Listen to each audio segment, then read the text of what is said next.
Tune in, so if you want to call, please, the number will be broadcast throughout the show. I'm gonna start with you.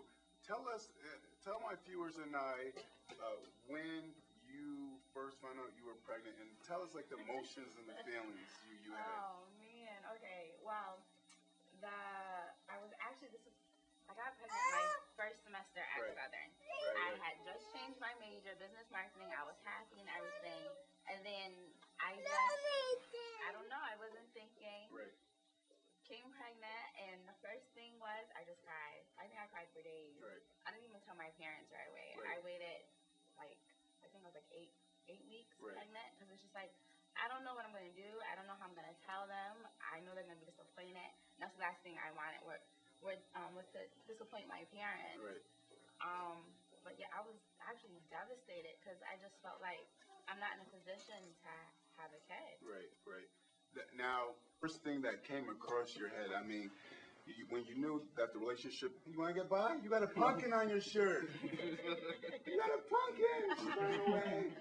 I scared her. See, I'm not good with kids. Good job. See, I'm not good. But the isolation between you and your partners, when you knew it couldn't work out, what was the first thing that you guys thought about as far as, raising your kids?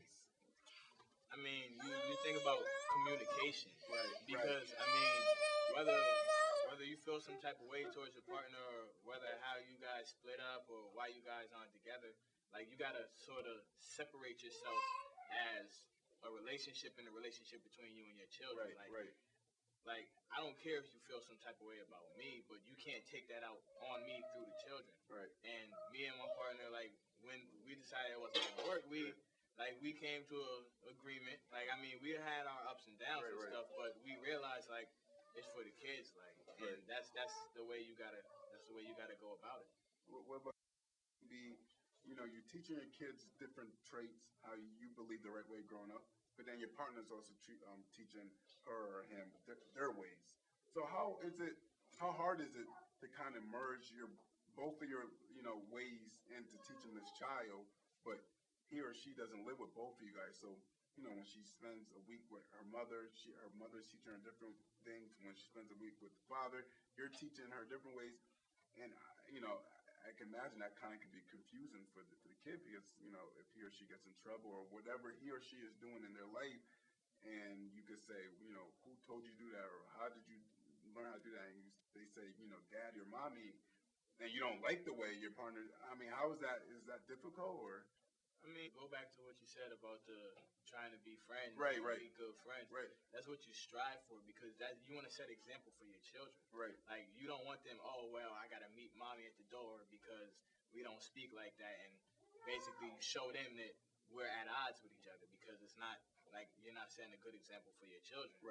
And you want to show them that mommy and daddy are good friends, and we can get along, and we can actually. I have to cut you up for one. And definitely a single parent myself. Okay. I have a 12-year-old son, and the subject matter that you were just talking about how you have different upbringings, and if your partner doesn't agree with the upbringing that you like to instill in your child, how do you deal with it? So how do you deal with your separation between you? Well, I deal with the situation by talking with my kid's mother, and knowing that we still have an option to disagree, or agree to disagree. So as an adult, we try to, because I have a son, so most of the times the male rearing of it, it's not right. I disregard her opinion and do what I have to do as a man to bring him up. As a man, you gotta be. For the most part, I just don't get too friendly in front of her, but I mean, I've never really had that much of a problem so far. So I really don't know. I guess when she gets a little bit older and she notices things a little bit more, I'll have to be a little bit more cautious. I can't just have people, coming and going out of her life. Obviously, but I'm looking to settle down again eventually. So. Mike, how do you deal with